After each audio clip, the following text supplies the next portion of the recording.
I'm on McCoy live in Westminster on the day the Queen sets out the government's plans in her speech to Parliament.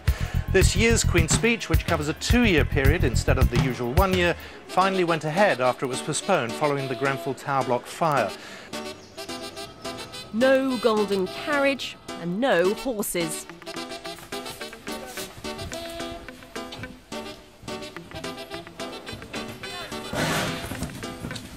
This is a dressed-down Queen's speech. The crown not worn, but travelling to Parliament in a car of its own. Like this. Like this.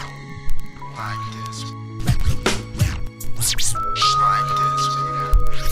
this. With a crowded calendar and little time for preparations, the full pomp and ceremony has been slimmed down. Close the door! Knock. Hey. Following centuries of tradition, Black Rod sent to summon MPs to the Lords. Theresa May had hoped to be commanding a strong majority. Instead, she's been left turning to the DUP for support. And it's the Labour leader who's been left looking more confident of the two.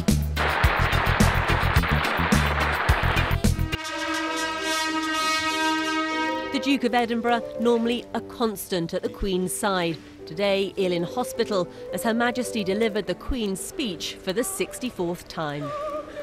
My government's priority is to secure the best possible deal as the country leaves the European Union.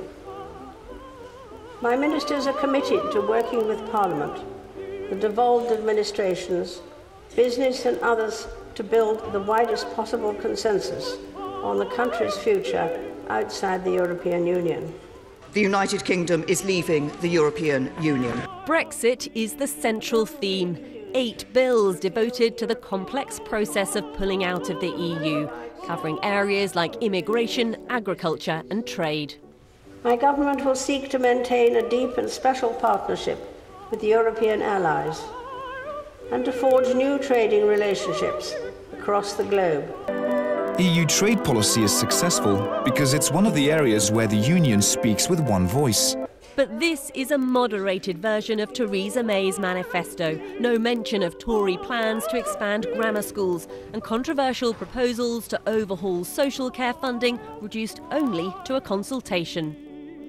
There are 27 bills and draft bills in Theresa May's first Queen's speech, including measures for a review of counter-terrorism to deal with extremists and protect the public. A draft domestic violence and abuse bill to bring in new protection and sentencing powers, plus legislation to update and strengthen data protection laws, giving people more control over their data.